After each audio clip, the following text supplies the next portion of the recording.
चलिए बुक्स बंद करके फटाफट अपन क्या करते हैं, रिवीजन करते हैं। एक शॉट में इसको रिवीजन करके इसको खत्म करेंगे और कल शुरू करेंगे अपना नया chapter, that is prospectus and allotment. Everybody are with me? सबसे पहले तो सेक्शन चेक करवा लो। सबसे पहले क्या है, सेक्शन नंबर 3। क्या तुम मेरे साथ हो? सेक्शन 3 किसकी बात करता है? Formation of company.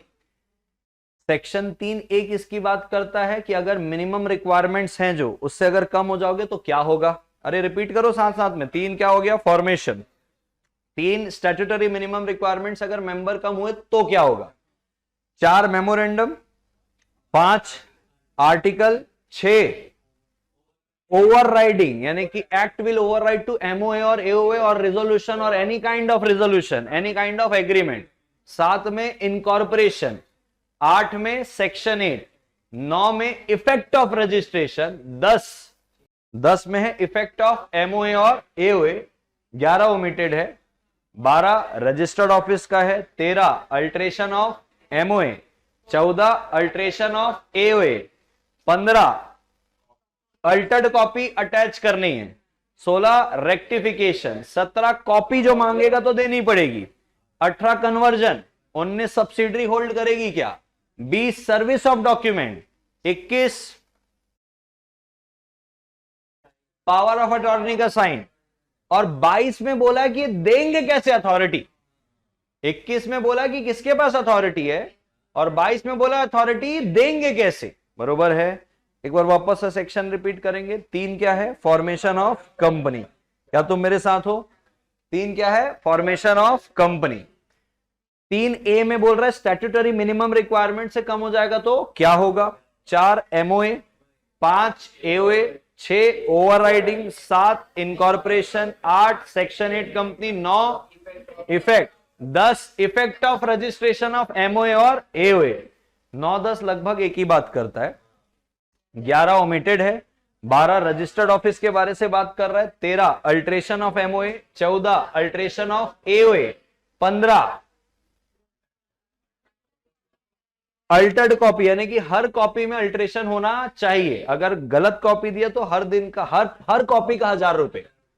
16 में रेक्टिफिकेशन है, 17 में कॉपीज ऑफ मेमोरेंडम अगर मेंबर मांग रहा है तो देना पड़ेगा, 18 में कन्वर्जन, 19 में सब्सिडरी होल्ड कर सकती है क्या, 20 पे सर्विस ऑफ डॉक्यूमेंट है कि कैसे आप सर्व कर सकते हो, 21 पे अथॉरिटी किसके पास है और 22 में अथॉरिटी देनी कैसे है ये बताया। बरोबर है क्या।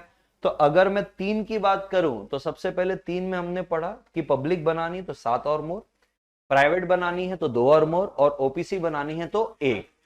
और ओपीसी की जो डेफिनेशन है वो दी सेक्शन 2 क्लॉज 62। सेक्शन 2 क्लॉज 62 कि 1 person company means a company having only 1 person as a member. बराबर है क्या। अब इसके बाद अपन ने आगे बढ़ा, इसमें बहुत सारे प्रोविजो थे। प्रोविजो में बोला कि भाई जो मेमोरेंडम होगा ना 1 पर्सन किसका, कंपनी का, उस मेमोरेंडम में एक बंदे का नाम लिखा जाएगा जिसको बोलेंगे नॉमिनी, जो मेंबर की डेथ इन कैपेसिटी में मेंबर बनेगा। और जब नॉमिनी मेंबर बनेगा वहां से उस नॉमिनी मेंबर को 15 दिन के अंदर एक अपने लिए नॉमिनी अपॉइंट करना है। जब भी कोई भी नॉमिनी अपॉइंट हो रहा है आपको आईएनसी 3 में उसकी रिटर्न कंसेंट आरओसी को देनी पड़ेगी। न्यू कंपनी बना रहे हो आईएनसी 32 में दे दोगे, उसके बाद वो चेंज कर रहे हो या आप विड्रॉ कर रहे हो तो आईएनसी 3 में देनी पड़ेगी। क्या तुम मेरे साथ हो। तो आप आरओसी को जो इंफॉर्मेशन देते हो वो देते हो आईएनसी 4 पे, लेकिन आईएनसी 3 में अटैच होके जाता है रिटर्न कंसेंट। क्या याद आ रहा है तुमको। और हर जगह कितने दिन का टाइमिंग है, 30 दिन का, बताने के लिए 30 दिन, अपॉइंट करने के लिए 15 दिन। Everybody are you with me, are you sure.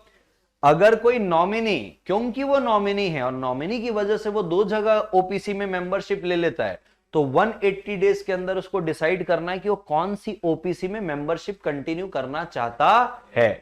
Company आप ओपीसी बना रहे हो तो, या कोई भी बनाओ, लिमिटेड बाय शेयर भी हो सकती है, लिमिटेड बाय गारंटी भी हो सकती है, और अनलिमिटेड कंपनी भी हो सकती है। और माइनर जो है वो कभी भी ओपीसी का ना मेंबर बनेगा ना तो वो ओपीसी का नॉमिनी बनेगा। ओपीसी कभी भी सेक्शन 8 कंपनी नहीं बनेगी, ओपीसी कभी भी नॉन बैंकिंग फाइनेंशियल कंपनी नहीं बनेगी।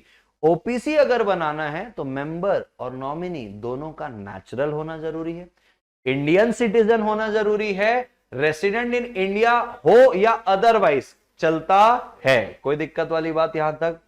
अब इसके बाद अपन आगे बढ़े थे, ओपीसी के बाद हम पढ़े थे स्टैट्यूटरी मिनिमम रिक्वायरमेंट अगर अपनी क्या हो जाती है, कम, पब्लिक कंपनी में 7 से कम, प्राइवेट में 6 से कम, तो एज द केस में भी अगर 6 महीने तक मामला सुधर जाता है तो ठीक, मोर देन 6 महीने हो गए तो all the members who are cognizant of the fact that the minimum requirement is lower now, वो सारे के सारे उन 6 महीने की बात की लायबिलिटी के लिए लायबल रहेंगे। चौथे में अपने पास एमओए है, एमओए के अंदर अपने पास 6 क्लॉज हैं। पहला है नेम क्लॉज, दूसरा registered office clause, registered office में सिर्फ स्टेट का नाम लिखा रहता है, पूरा एड्रेस लिखा नहीं लिखा रहता, जिस स्टेट के आरओसी के पास आप रजिस्टर्ड हो ना वही लिखा रहता है। Everybody are with me? तो ये हो गया सेक्शन नंबर क्या, 4 के अंदर दूसरा क्लॉज। तीसरा वाला कौन सा है, ऑब्जेक्ट, फिर चौथा लायबिलिटी, पांचवा कैपिटल, छठवा एसोसिएशन और ओपीसी के केस में नॉमिनेशन। इसके बाद है सेक्शन नंबर 5। सेक्शन 5 अपने को बोलता है कि article internal rules and regulation है, आप इसमें जो भी रूल्स एंड रेगुलेशन डालना चाहो डाल सकते हो, but that should be with in the legal framework of companies act 2013। इसमें आप एक एंट्रेंचमेंट प्रोविजन भी डाल सकते हो, either at the time of formation और आफ्टर अमेंडमेंट। अमेंडमेंट करना है तो प्राइवेट कंपनी में सारे मेंबर की कंसेंट, और अगर पब्लिक कंपनी तो एसआर। आपको इसकी जानकारी एमजीटी 14 में आरओसी को देनी है विद इन 30 डेज। इनकॉर्पोरेशन के वक्त डालना है तो आईएनसी 32 में आप डाल सकते हो। क्या तुम मेरे साथ हो? फिर सेक्शन 6 बोलता है save as otherwise expressly provided in this act, provision of this act shall have effect notwithstanding anything contained in MOA, AOA, resolution और कोई भी एग्रीमेंट। 7 बात करता है किसकी, इनकॉर्पोरेशन की। सबसे पहले अपने को क्या करना पड़ेगा, स्टेप 1 कंपनी कौन सी बनानी है डिसाइड करना पड़ेगा। स्टेप 2 में अपने को करना है नेम रिजर्वेशन, एग्जिस्टिंग कंपनी का नाम चेंज कर रहे हैं तो रन, नया कंपनी बना रहे हैं तो आईएनसी 32 यानी कि स्पाइस प्लस 20 दिन, नई कंपनी के लिए चेंज के लिए 60 दिन, हाँ कि ना। अब इस 20 दिन और 60 दिन के अंदर आपको 32 उसके साथ 33, 34, आईएनसी 8, आईएनसी 9 ये आप सब दोगे। आरओसी आपको देगा आईएनसी 11। आईएनसी 11 में आपको certificate of registration, CIN number रहेगा, पेन रहेगा, और ये पूरे डॉक्यूमेंट को आपको मरते दम तक संभाल के रखना है। क्या तुम मेरे साथ हो? 8 में सेक्शन 8 कंपनी है, 9 में इफेक्ट है, 10 के अंदर अपन पढ़ रहे हैं effect of registration of MOA और एओए। हमने 10A में पढ़ा कि आईएनसी 20A में एक डिक्लेरेशन देना है, किसको, डायरेक्टर को। कब देना है, इनकॉर्पोरेशन से 180 दिन में। वो डिक्लेरेशन सर्टिफाइड रहेगा या तो सीए या तो सीएस या तो सीएमए इन प्रैक्टिस, और डिक्लेरेशन में ये रहेगा कि कंपनी के जितने सब्सक्राइबर है उसने पूरा पेड कर दिया है, और साथ साथ में वेरिफिकेशन ऑफ रजिस्टर्ड ऑफिस या तो आईएनसी 32 पे या तो आईएनसी 22 पे। 32 में इनकॉर्पोरेशन के वक्त, 22 में इनकॉर्पोरेशन के अगर बाद हो रहा है तो। नहीं करते पेनाल्टी, और आरओसी चाहे तो आपकी कंपनी का नाम रजिस्टर से हटा भी देगा। ये हो गया कौन सा, 10A। 10A के बाद अपने पास क्या है, 11 में क्या है, ओमिटेड है। 12 रजिस्टर्ड ऑफिस की बात कर रहा है। 13 अल्टरेशन ऑफ मेमोरेंडम, मेमोरेंडम को अल्टर करना है तो सबसे पहले एसआर लगेगा। एसआर के बाद अगर ऑब्जेक्ट को चेंज करना है तो 13(8) है। नेम को अगर चेंज करना है तो 13, 2, 3 यानी कि 1, 2, 3, 4, 16। 1 में एसआर, 2, 3 में प्रोसीजर, 16 में रेक्टिफिकेशन, 4 में नेम की बात है। बराबर है क्या? तो अगर आप प्राइवेट से पब्लिक जा रहे हो तो कोई बात नहीं है, पब्लिक से प्राइवेट आ रहे हो तो एसआर तो लगेगा। साथ में सीजी की अप्रूवल राइटिंग में, और जहां सीजी की अप्रूवल राइटिंग में तो आईएनसी 24 भी लगेगा और आईएनसी 25 भी लगेगा। और 4 आके बोलेगा अनडिजायरेबल नहीं होना चाहिए, पेट्रोनेज नहीं होना चाहिए, रिजेंबल नहीं होना चाहिए, आइडेंटिकल नहीं होना चाहिए। और अगर हुआ तो 16 आएगा। 16 में सेंट्रल गवर्नमेंट का सुओ मोटो पावर, या तो रजिस्टर्ड ओनर सेंट्रल गवर्नमेंट को अप्लाई करेगा 3 साल के अंदर, फिर सेंट्रल गवर्नमेंट तुमको डायरेक्ट करेगी चेंज करो, तुमको चेंज करना है 3 महीने के अंदर, और आरओसी को 15 दिन में बताना है अरे हाँ नाम चेंज करवा लिए। 13-8 के अंदर बेटा ऑब्जेक्ट चेंज कराना था। गांव से पैसा लेके बैठे हो तो एसआर भी पास करो, वर्नाकुलर लैंग्वेज और इंग्लिश लैंग्वेज में भी छपवाओ, और डिसेंटिंग को एग्जिट अपॉर्चुनिटी दो। गांव का पैसा नहीं लियो तो सिर्फ एसआर पास करना पड़ेगा, और आरओसी को एमजीटी 14 में बताना पड़ेगा, वो रजिस्टर करेगा, हो जाएगा तुम्हारा object alter. Registered office change करना है, 4 criteria, within the city, दूसरा outside the city within the same state, तीसरा आउटसाइड द स्टेट, चौथा within the same state outside the city but different ROC. चारों में एक चीज common, board meeting में बोर्ड रेजोल्यूशन। एसआर कॉमन रहेगा एक को छोड़ के बाकी 3 में, और जहां पे एसआर कॉमन वहां पे एमजीटी 14 कॉमन, आईएनसी 22 सब में कॉमन।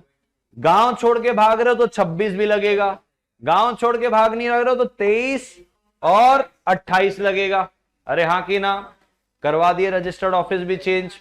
आगे बढ़ते हैं, 14 में अल्ट्रेशन तो आर्टिकल का करा ही दिए, 15 के अंदर हर कॉपी को अल्ट्रेशन करना है, 16 के अंदर रेक्टिफाई करवा दिए, 17 के अंदर कॉपी जो मांगा उसको दे दिए, 18 में कन्वर्जन करवा दिए, 19 में सब्सिडरी को डांट लगा दिए और होल्डिंग को भी डांट लगा दिए कि देना वेना मत, 20 में डॉक्यूमेंट सर्व करवा दिए। पैसा दिया है तो जैसा पैसा बोला है वैसा करवाना पड़ेगा।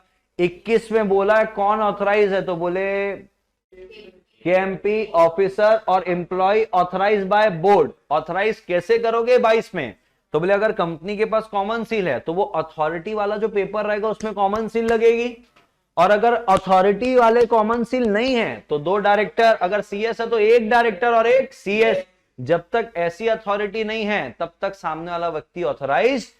और here we complete our chapter number 2। Thank you so much all of you. चलिए